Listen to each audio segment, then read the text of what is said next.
Всем привет! И сегодня у нас на обзоре и сравнении два масла, за которые проголосовали мои подписчики.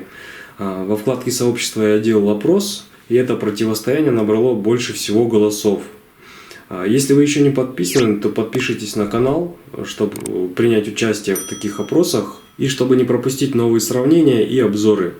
Итак, начнем. Лукойл Арматек 5В40.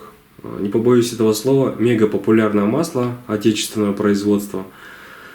И соперником у него сегодня ZIG X9, также с такой же вязкостью, но этот ZIG не корейский, а изготовлен на заводе в Германии. Данные экземпляры используют собственное базовое масло, что Лукойл, что ZIG, у них собственное производство по базовым маслам. И они используют минералку третьей группы с высокой степенью очистки и гидрокрекингом. Но у нас такие масла называют синтетикой. Хотя некоторые честные производители пишут на канистрах, что масла изготовлены по синтетическим технологиям. Или также указывают, что масло является HC синтетикой или HC, как кому удобно. То есть масла изготовлены путем гидрокрекинга. Напомню, чисто синтетикой по факту являются масла, которые произведены из 4 группы базовых масел и также 5 группы. А все, что ниже, это является минералкой. Хотя гидрокрекинг 3 группы практически является, он приближен к синтетике, он что-то промежуточное между минералкой и синтетикой.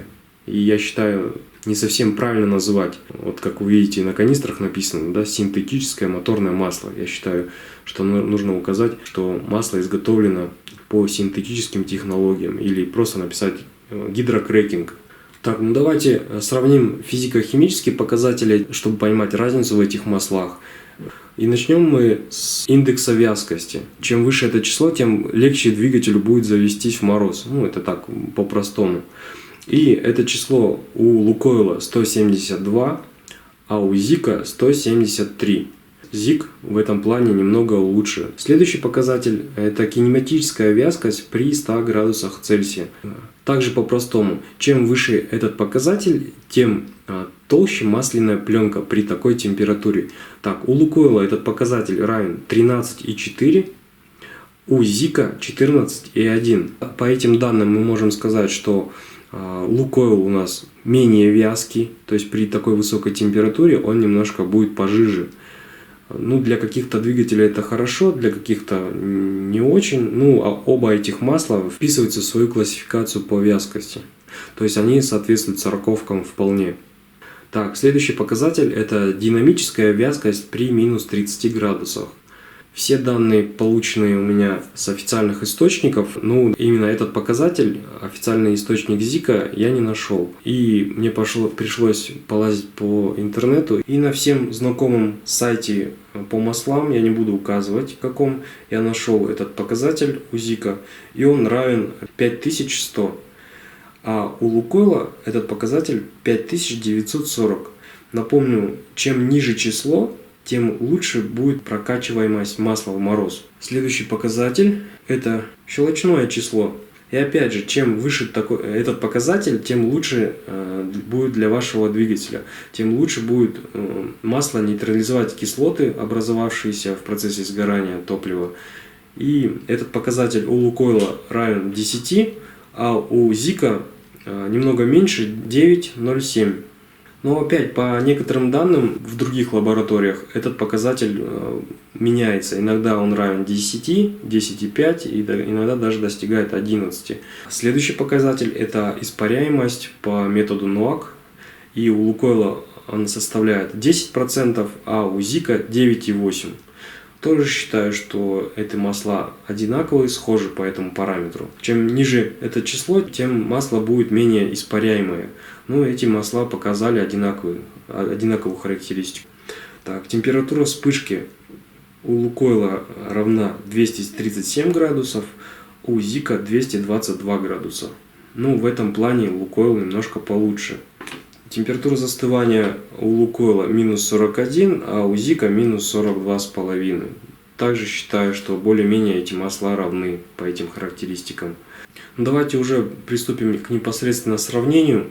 так как впереди у нас сейчас зима предстоит, и я думаю, для вас это будет тоже актуально, визуально посмотреть разницу между этими маслами в плане заморозки, насколько масло будет более текучее или менее текучее по отношению друг к другу. Оба этих масла я уже вскрывал, это вы можете посмотреть по моим прошлым видео. Также подробное рассмотрение канистр, что Зика и Лукойла уже имеется на моем канале. Если хотите, перейдите внизу в описании, там все ссылки указаны. Защитной пленки у него не было, у этой канистры. Давайте нальем. А у Лукойла имеется вот такая вот защитная фольга. Ну, я считаю, конечно, ее подделать тоже возможно. Ну, защита у канистры, у Лукойла, на мой взгляд, лучше, чем у Зика. Берем два вот таких вот шарика металлических с подшипника.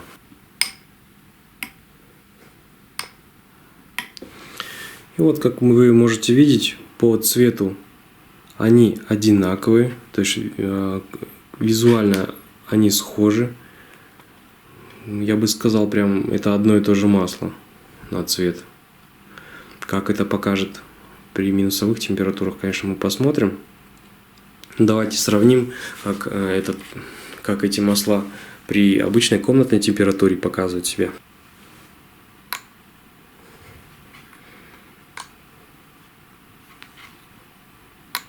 Но тут трудно что заметить, это нужно именно заморозить, чтобы посмотреть разницу. Так, ну все, увидимся через 1 секунду.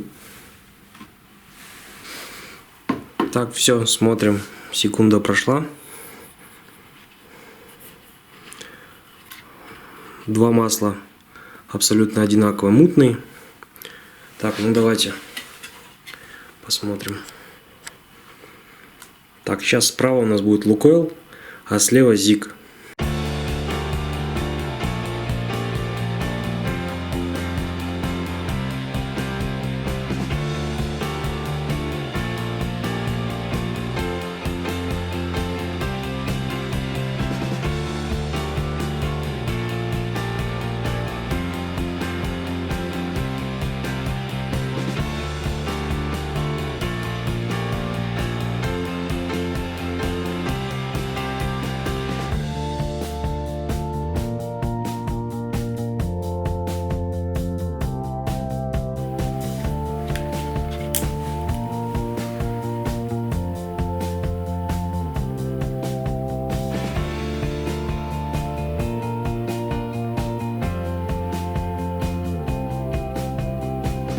Лукойл, Зик.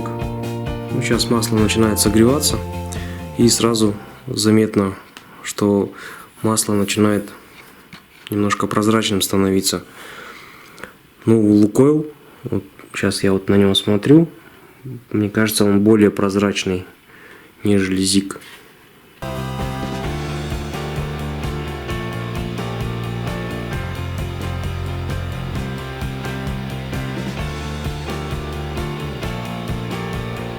Лукойл, Зик.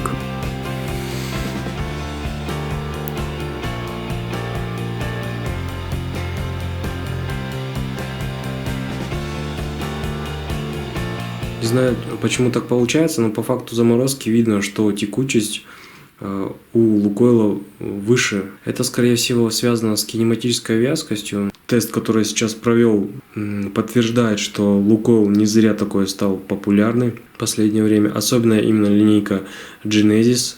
Я даже в свой автомобиль заливал долгое время именно это масло.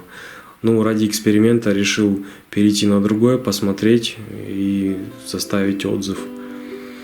Если вы не доверяете вот этим результатам, которые я показал, и думаете, что это реклама того же Лукойла, возьмите дома, повторите абсолютно такой же тест. Ничего в этом сложного нет, и просто убедитесь. Подписывайтесь на канал, ставьте лайки или дизлайки. Пишите в комментарии ваши пожелания по сравнению масел. Я все комментарии читаю. На адекватные комментарии я обязательно отвечу. Всем спасибо за внимание, всем пока. Ну и напоследок еще раз перевернем уже теплое масло, посмотрим. Ну, не совсем теплое, еще прохладное.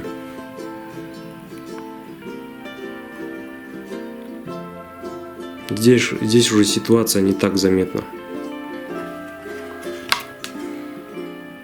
Но все же вот Лукойл впереди.